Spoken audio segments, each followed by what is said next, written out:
Workers' Party chief Dr Kheng has rebutted the National Development Minister's criticisms of his party's housing proposals. Mr. Lau says Mr. Ma Bow-tan's comments were aimed at confusing voters and that they sidetracked from the issue of how to make housing affordable.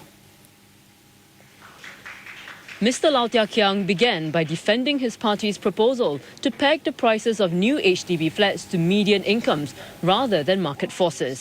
National Development Minister Ma Bow-tan has said the move would lower resale flat prices, but Mr. Lau disagreed. His assumption is based on free market supply and demand.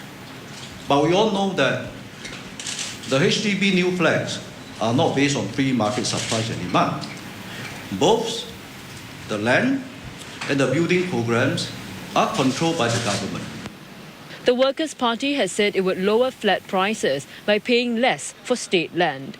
Mr. Ma said this amounted to an illegal raid on reserves, leaving less for future generations. We are not saying that we should not save for rainy day, but the real question is what? How much is enough? And what is the trade-off?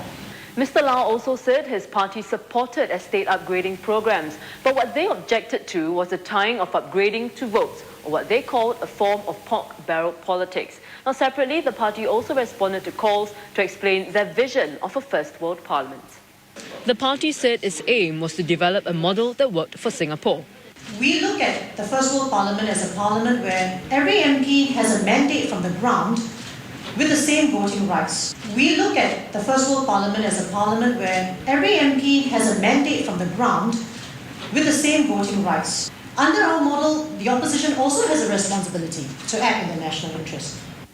The party also introduced 4 candidates for the election, including 3 new faces. 48-year-old Polytechnic lecturer L. Somasundaram, 49-year-old Dr Dr Yam, a director in a consulting firm, and 32-year-old researcher Angela Un, a Malaysian who became a Singapore citizen last year. Also named was 34-year-old Yaw Shin Leong, who has contested twice under the Workers' Party banner. And another report